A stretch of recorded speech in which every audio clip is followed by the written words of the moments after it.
everybody. I'm here with Enoch and Karina. Can you say hi? Hi. Hi. Today we're going to read Pixie Hollow Paint Day. It's out of a Step Into Reading series with 4 books, all early readers from Pixie Hollow. And Karina chose this book, so let's see what it's all about. Now Bess, this is Bess. She was an art talent fairy. She was a very good artist. She had been working on an important painting. She had been painting all day and all night for 2 weeks. It was not easy. She was having trouble getting the picture done right, but she was almost done. Bess held up a bottle to the light. Look real closely, look what's happening. The bottle looked almost empty. She turned it upside down and 1 dot of blue paint came out. Oh, polka dots! I am all out of blue paint, she cried. Bess thought for a minute and grabbed the purple paint. She squeezed it flat. A tiny, tiny dot came out. Oh no! I'm out of purple too, Bess cried. She needed to get more paint. That is not a happy face she has, is it? She looks very grumbly. Bess went over to the paint shelf. She was looking very mad. There was no blue paint or purple paint, and even the red paint was almost gone. She had left the lid off the yellow paint, and it was all dried up. And the only green paint she had was lime green. Now, if you're a fan of the Seahawks, lime green is just fine, isn't it, Enoch? But if you're trying to paint a picture of a forest, something you're not going to be happy. Bess put her hands on her hips and said, "There's one thing to do. It's time to have a paint party." Making paint by herself was very lonely, but if friends came, it was fun. Have you ever made paint? Have you, Enoch? No, well, Karina has. Bess invited TinkerBell, Rainy, Beck, Fawn, Lily, Prilla, Silver Mist, Fira, and Rosetta. None of them were artists like she was, but everyone except Rosetta said yes, they'd come. When she got the invitation, Rosetta went to see Bess. "Making paint? That sounds messy. I don't like to get dirty." Bess shrugged her shoulders. She had plenty of help. It would be okay.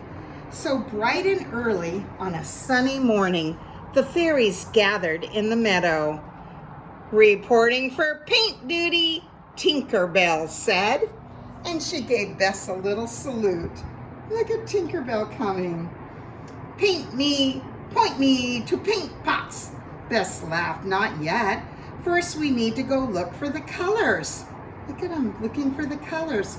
Bess told her friends that paint was made from plants and flowers and other things found in nature. The fairies could find what they needed all over Pixie Hollow. Bess made a list of colors for every fairy, telling them what they needed to look for. The fairies were so eager to begin. Lily knew right away where she was going to find buttercups and sunflowers to make yellow paint. Why, she was going home and she was going to get them out of her very own garden. She picked a huge armful of both flowers, and TinkerBell flew right into the forest. She was looking for pine needles. They would make the very best green paint. Did you know pine needles made green paint? How exciting is that? Well, Prilla picks a batch of violets. They would make lovely purple paint. And Rainy filled an entire basket with raspberries and cherries. Bess would make red paint out of those. See the violets and the cherries. Now Silver Mist was in charge of orange paint. She saw an orange butterfly and tried to scrape a little off the wings. You see, butterfly dust goes a long way. I hope so, because I can't imagine a butterfly has very much dust. Blueberries were used for the blue paint, and Fawn and Beck knew of a blueberry bush where their bird friends always went to eat. White paint came from the chalky pebbles they found in caves. Bess sent Fira to find those. The light fairy used her glow to light the way. There she is. Meanwhile, Bess set up a row of coconut shells in the meadow. One by one, fairies came back with their finds. Put the blueberries in the blue bucket. What lovely violets, Bess said to Prilla. Those sunflower and buttercups will make such bright paint, she told Lily. Every fairy put what she had into a coconut shell, and Bess added linseed oil to each shell, and then the fairies stepped in the coconut shells and began to stomp and jump around. Try that. Let me see how you stomp and jump. Let's see. Stomp and jump and stomp and jump. Just imagine if there were berries under your feet. They would turn right to paint, wouldn't they? Ew! The berry mash is getting on my shoes, Fawn said. You should try jumping in pine needles, said TinkerBell. They are tickling my feet. And she showed everyone. This is hard, Rainy said. I want to eat my raspberries. They smell really good. Do you like to eat raspberries? Mm-hmm. They're one of my favorite things to eat. Fira was working on white paint. She smashed the pebbles using TinkerBell's hammer and then mixed them with linseed oil. Little Lily could not bear to crush the sunflowers and buttercups, and so she asked Prilla to do them, and Lily worked on making the purple paint instead. You are doing such a great job, Bess said. This is going to help me so much. I'll be able to do more painting. And the fairies kept stomping and crushing and mixing and churning. Their feet were turning all sorts of colors, and they were having such a fun party. Tell us what you're painting, Bess, Silver Mist said. Bess thought a little moment and said, it's a picture of the home tree in the late afternoon sunshine. I like it, but something is missing. Bess had an idea. I know, I'll show you my painting and maybe you can help. And she ran out of the meadow. A few minutes later, Bess was back and she had a large painting. She leaned it against a tall flower stem. Look at the painting. Can you tell what it's missing? Enoch? Mm-hmm. You have any idea what it's missing? I think it's missing a sun.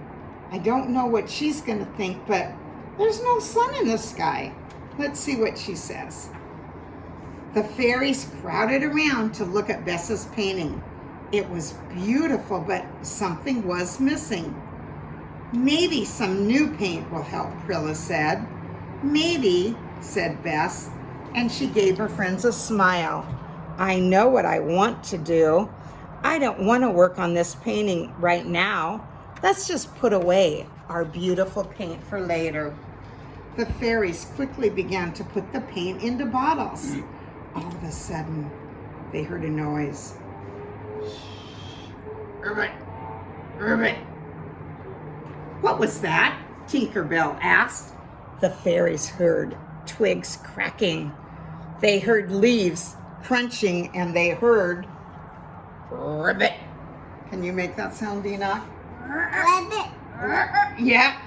And look, a giant frog leaped from the clearing. Strong Jump, Fawn cried. They knew this frog's name.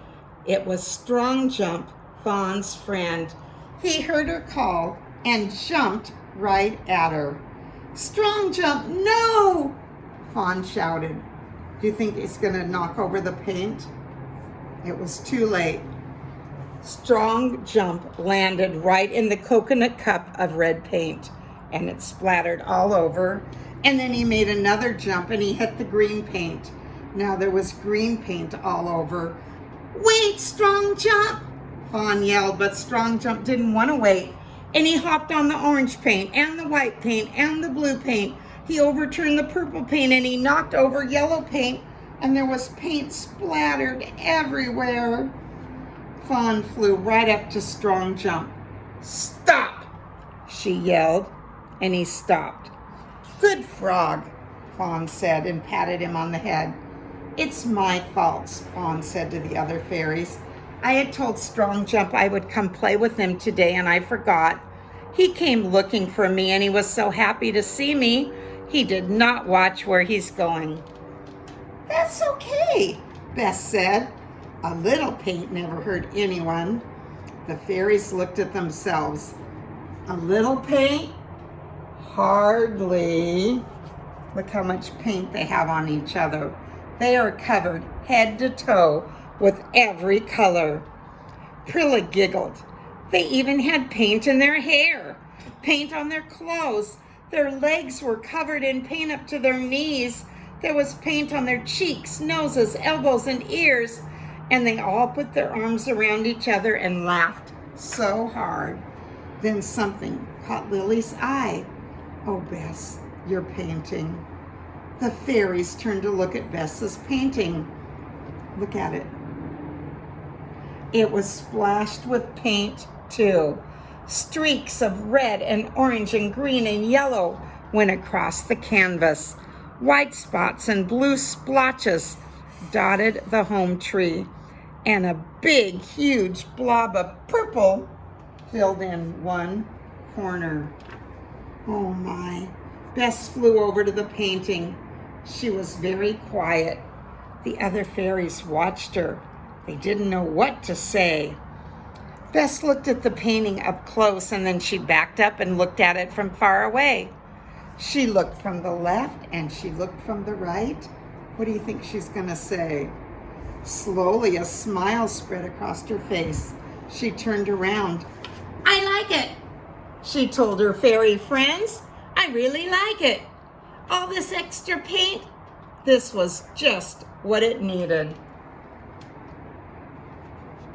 Everyone's very happy. Then Bess hugged Strong Jump, the frog. What a perfect paint day. I knew we would end up with lots of paint, but I never thought we would fix my new painting today also. Oh, look at this. Karina's already getting tired. This was a good story. I hope it made all of you ready for bed. Happy dreams. Good night. Tell everyone good night. Good night. Good night. I love you. Blow kisses. Bye-bye.